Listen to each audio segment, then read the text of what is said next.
Hello hi ഞാൻ നിങ്ങളുടെ സ്വന്തം മേഹ. അപ്പം ഇന്ന് ഞാൻ കുറച്ച് നാൾ മുന്നേ ഒരു ഷോർട്ട് വീഡിയോസ് ഇട്ടായിരുന്നു. എന്തൊക്കെ സർട്ടിഫിക്കറ്റ് നമുക്ക് നഴ്സിംഗ് കൗൺസിലിൽ രജിസ്റ്റർ ചെയ്യുമ്പോൾ ആവശ്യമായിട്ട് വേണ്ടത് അതിനെക്കുറിച്ചാട്ടോ ഞാനിന്ന് പറയുന്നത്. അന്ന് വീഡിയോസ് ഇട്ടപ്പം ആരൊക്കെ അത് കണ്ടു കണ്ടില്ല അതൊന്നും എനിക്കറിയില്ല. സ്റ്റിൽ ഞാൻ ഈ ലോങ് വീഡിയോസിൽ എന്തൊക്കെ സർട്ടിഫിക്കറ്റ് വേണമെന്ന് ഞാൻ മെൻഷൻ ചെയ്യാം. First thing final acceptance letter. Second thing IELTS or OET score. IELTS and OET score എന്ന് പറയുമ്പം എല്ലാവർക്കും ടെൻഷനുള്ള കാര്യമാണ്. നമ്മൾ രജിസ്റ്റർ ചെയ്യുമ്പം ഓക്കെ വാലിഡിറ്റി ഉണ്ട്, രജിസ്റ്റർ ചെയ്ത് കഴിഞ്ഞ് വാലിഡിറ്റി ഇല്ല, ഇൻ്റർവ്യൂയുടെ സമയത്ത് വാലിഡിറ്റി വേണോ, അല്ലെങ്കിൽ നമ്മൾ ഈ രജിസ്റ്റർ ചെയ്യുന്ന വെറുതെ ആയി പോവോ. സെയിം സിറ്റുവേഷൻ ആയിരുന്നു എനിക്ക്. എൻ്റേത് ജൂൺ 22 2026 എൻ്റെ OET സ്കോർ എക്സ്പയർ ആവുമായിരുന്നു.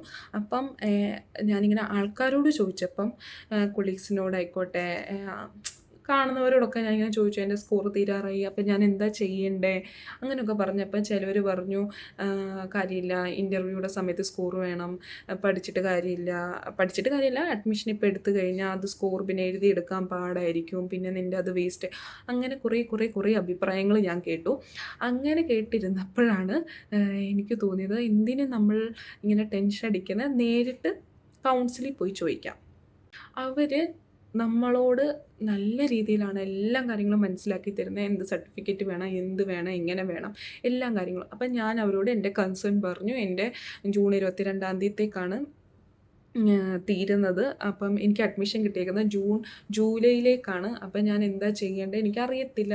എനിക്ക് പിന്നെ OET എഴുതേണ്ടി വരുമോ, IELTS എഴുതേണ്ടി വരുമോ എന്ന് ഞാൻ ചോദിച്ചപ്പോൾ അവരെന്നോട് പറഞ്ഞു OET IELTS എക്സ്പയർ ആവുന്ന മുമ്പ് ഈ രജിസ്റ്റർ ചെയ്തിട്ട് കഴിഞ്ഞാൽ നമുക്ക് പിന്നെ OET IELTS എഴുതേണ്ട അവസ്ഥ വരില്ല.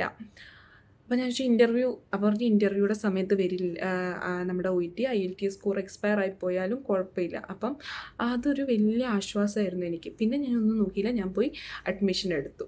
അപ്പം അങ്ങനെ പേടിച്ചിരിക്കുന്നവരാണെങ്കിൽ നിങ്ങൾ എക്സ്പയർ ആവുന്ന മുമ്പ് നമ്മൾ രജിസ്റ്റർ ചെയ്തിട്ട് കഴിഞ്ഞാൽ പിന്നെ നമുക്ക് അത് എത്ര നാൾ കഴിഞ്ഞ് എത്ര മാസം കഴിഞ്ഞ് ഇൻ്റർവ്യൂ വന്നാലും അത് കുഴപ്പമില്ല. ഓക്കെ, അപ്പം അത് ക്ലിയർ ആയി നിൽക്കുന്നു. പിന്നെയാണ് recent Europass CV, copy of passport or ID card ഉള്ളവർക്ക് ID കാർഡ് വെച്ച് ചെയ്യാം, പാസ്പോർട്ട് ഉള്ളവർക്ക് പാസ്പോർട്ട് വെച്ച് ചെയ്യാം. പിന്നെ PCC ഓക്കെ, PCC നോർമലി മുന്നേ കുറച്ച് നാളുകൾക്ക് മുന്നേ ഈ മാൾട്ട PCC മാത്രം മതിയായിരുന്നു. പക്ഷേ ഇപ്പം നമ്മുടെ ഹോം കൺട്രി നമ്മുടെ നാട്ടിലത്തെ PCC പ്ലസ് മാൾട്ട PCC രണ്ടും വേണം. അപ്പോൾ ഈ രണ്ട് PCCയും ഒരു PDF ആക്കി നമ്മൾ വെച്ച് കഴിഞ്ഞാൽ കുഴപ്പമില്ല. അങ്ങനെ നമുക്ക് റിട്ടേൺ മെയിലൊന്നും വരത്തില്ല PCC എന്താ അപ്ലോഡ് ചെയ്യാത്തതെന്ന്. അപ്പം ഞാൻ നോർമലി PCC അപ്ലൈ ചെയ്തത് നമ്മുടെ നാട്ടിൽ അക്ഷയ സെൻറ്റർ വഴി തന്നെയാണ് ഞാൻ അപ്ലൈ ചെയ്തത്. എത്രയോ എല്ലാം കൂടെ കൂട്ടി 800 സംതിങ് അത്രേ ആയുള്ളൂ. പക്ഷേ ചിലവർ ഇവിടുത്തെ എംബസിയിൽ നിന്ന് അപ്ലൈ ചെയ്യും. അപ്പം എംബസിയിൽ നിന്ന് അപ്ലൈ ചെയ്ത ആൾക്ക് കുറച്ച് സമയം എടുത്തായിരുന്നു. എനിക്ക് പെട്ടെന്ന് തന്നെ PCC കിട്ടി. പിന്നെ എക്സ്പീരിയൻസ് ലെറ്റർ ഞാൻ പറയട്ടെ, ഇപ്പോൾ ഒത്തിരി പേര് ചോദിക്കുന്നുണ്ട് എക്സ്പീരിയൻസ് വേണോ വേണ്ടയോ എന്നൊക്കെ ചോദിക്കുന്നുണ്ട്. എൻ്റെ കൂടെ ബ്രിഡ്ജിങ് പഠിക്കുന്ന ഒരു കൊച്ച് വിത്തൗട്ട് എക്സ്പീരിയൻസ് ആണ് വന്നേക്കുന്നത്. അത് മീൻസ് അത് എങ്ങനെയാണ് അതിൻ്റെ കാര്യം, എൻ്റെ ഫ്രണ്ട് 3 വർഷത്തെ 3 മാസത്തെ എക്സ്പീരിയൻസ് ആണ്. എനിക്ക് 1 ഇയർ എക്സ്പീരിയൻസ് നാട്ടിലുണ്ട്. അത് നിങ്ങൾ വരുന്ന ഇപ്പം നിങ്ങൾ സ്റ്റുഡൻറ്റ് വിസയിലാണോ വരുന്നത്, എങ്ങനെയാണ് വരുന്നത്, അവരോടൊന്ന് കൺഫേം ചെയ്യും. പക്ഷേ എനിക്ക് തോന്നും ഫ്രഷേഴ്സിനെ അവരെടുക്കുന്നുണ്ടെന്ന് തോന്നുന്നു. പിന്നെ MQRIC certificate, registration certificate, good standing 6 month validity ആയിരിക്കണം. പിന്നെ ഡാറ്റ ഫ്ലോ അത് മെൻഷൻ ചെയ്തേക്കുന്നത് പ്രൈമറി സോഴ്സ് വെരിഫിക്കേഷൻ സർട്ടിഫിക്കറ്റ്. ഈ 10 സർട്ടിഫിക്കറ്റ് നമ്മൾ ആദ്യം എന്താ പറയുക, ഒരു PDF ആക്കി ഡ്രൈവിലോ എവിടെയെങ്കിലും സേഫാക്കി വെക്കുക. അത് കഴിഞ്ഞിട്ട് വേണം നമ്മൾ കാര്യങ്ങൾ ചെയ്യാൻ തുടങ്ങാം. ഇനി നമുക്ക് എങ്ങനെയാണ് കൗൺസിലിൽ രജിസ്റ്റർ ചെയ്യുന്നതെന്ന് നോക്കാം. അപ്പം ഞാൻ ഒരു ലിങ്ക് എൻ്റെ ഡിസ്ക്രിപ്ഷനിൽ മെൻഷൻ ചെയ്യാം. നിങ്ങൾക്ക് ഡയറക്റ്റ്ലി അതിനകത്ത് ക്ലിക്ക് ചെയ്ത് പോകാം, മീൻസ് ആ പേജിൽ കയറാൻ പറ്റും. പറ്റിയില്ലെങ്കിൽ ഞാൻ എവിടെയെങ്കിലുമൊക്കെ പറ്റുന്ന രീതിയിൽ ഞാൻ അത് അപ്ലോഡ് ചെയ്ത് മെൻഷൻ ചെയ്യാം. അപ്പം നമ്മൾ ആ ലിങ്കിൽ കയറുമ്പം നമ്മളൊരു പേജിലോട്ടാണ് പോകുന്നത്. Council for nurses and midwife. ആ കൗൺസിൽ ആൻഡ് മിഡ്വൈഫറി വന്നു കഴിയുമ്പം അതിൻ്റെ താഴെയാണ് വരുന്നത് apply to register with council for nurses and midwife Malta.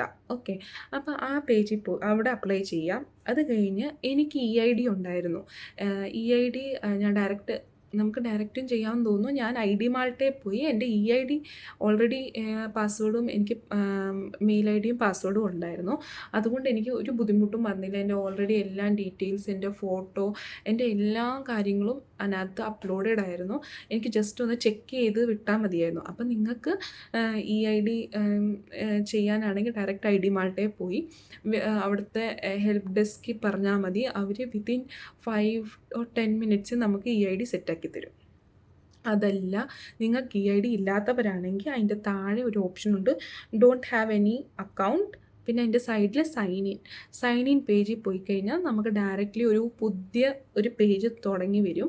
അവിടെ നമ്മുടെ ബേസിക് ഡീറ്റെയിൽസ്, നമ്മുടെ പേര്, മിസ്റ്റർ ആണോ മിസ്സസ് ആണോ, അങ്ങനത്തെ ബേസിക് ഡീറ്റെയിൽസ് നമ്മൾ ഫില്ല് ചെയ്ത് കൊടുക്കുക.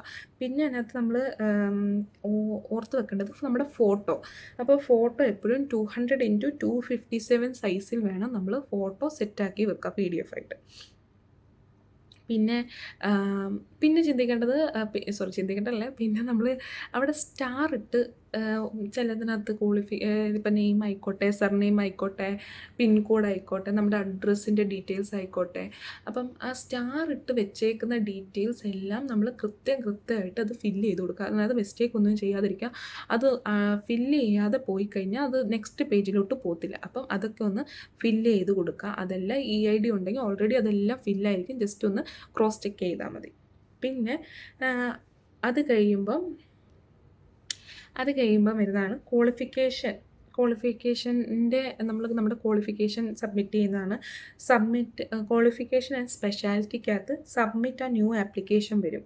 അപ്പം നമ്മുടെ ഓക്യുപ്പേഷൻ എന്താ, നേഴ്സാണ്. ഇതിലും സ്പെഷ്യൽ പാർട്ട് നമ്മൾ ഓർത്ത് വെക്കേണ്ടത്, നമ്മൾ ഫസ്റ്റ് ലെവൽ ടെമ്പററി നേഴ്സാണ്. First level temporary nurse. അതല്ലാണ്ട് ഫസ്റ്റ് ലെവൽ നേഴ്സൊന്നും പോയി ക്ലിക്ക് ചെയ്യരുത്. അതിവിടെ മാൾട്ടയിൽ പഠിക്കുന്ന ആൾക്കാർക്കൊക്കെയാണ്. നമ്മൾ പുറത്തുനിന്ന് വരുന്നവർക്ക് ഫസ്റ്റ് ലെവൽ ടെമ്പററി നേഴ്സാണ്. അതിൻ്റെ ഡ്യൂറേഷൻ 24 months. അപ്പോൾ അത് അതേപാടി മെൻഷൻ ചെയ്യുക. ഓക്കെ, ആ ഒരു പേജ് അപ്പം കംപ്ലീറ്റ് ആവും.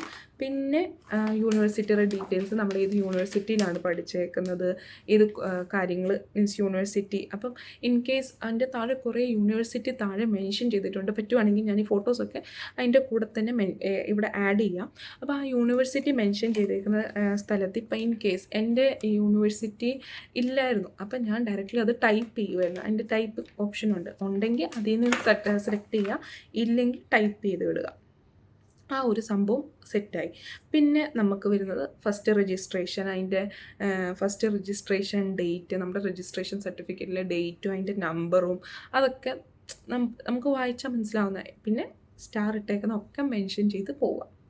ഏറ്റവും പിന്നെ വരുന്നതാണ് അപ്ലോഡ് ഡോക്യുമെൻറ്റ്സിൽ ഇവർ ഓരോ ഡോക്യുമെൻറ്റ്സ്, ഇപ്പോൾ ഫൈനൽ അക്സെപ്റ്റൻസ് ലെറ്റർ ആയിക്കോട്ടെ, MQRAC, IELTS, OET സ്കോർ, അതൊക്കെ നമ്മൾ അപ്ലോഡ് ചെയ്ത് PDF ആയിട്ട് ഒന്നും മിസ്സാക്കാണ്ട് അപ്ലോഡ് ചെയ്ത് പോവുക. അത് അപ്ലോഡ് ചെയ്ത് കഴിഞ്ഞ് നമ്മൾ നെക്സ്റ്റ് അടിക്കുമ്പോഴാണ് പേയ്മെൻറ്റിൻ്റെ ഓപ്ഷൻ വരുന്നത്. ആ പേയ്മെൻറ്റ് ഇപ്പം നമ്മുടെ കാർഡ് ഹോൾഡറിൻ്റെ നെയിം, എക്സ്പയറി ഡേറ്റ്, അങ്ങനെ അതെല്ലാം നമ്മൾ മെൻഷൻ ചെയ്ത് വെക്കുക. അപ്പം എത്ര രൂപയാണെന്ന് പറഞ്ഞു കഴിഞ്ഞാൽ 192.50 ആണ് നമ്മുടെ യൂറോയായിട്ട് നമ്മൾ പൈസയായിട്ട് കൊടുക്കുന്നത്. ഓക്കെ, അപ്പം നമ്മളതെല്ലാം കഴിയുമ്പോൾ നമ്മുടെ ആ പേജ് ക്ലോസ് ആകും. നമ്മുടെ ഇമെയിലിലേക്ക് നമുക്ക് മെയിൽ വരും. ഓക്കെ, നിങ്ങൾ ഇങ്ങനെ രജിസ്റ്റർ ചെയ്ത കാര്യം. എനിക്ക് 2 ദിവസത്തിനകം എനിക്ക് വെറ്റഡ് എന്ന് പറഞ്ഞൊരു മെയിൽ വന്നു. വെറ്റഡ് വന്നു കഴിഞ്ഞാൽ പിന്നെ ഓക്കെ, അതിന് അവർക്കൊരു കറക്ഷനോ കാര്യങ്ങളോ ഒന്നും വേണ്ട.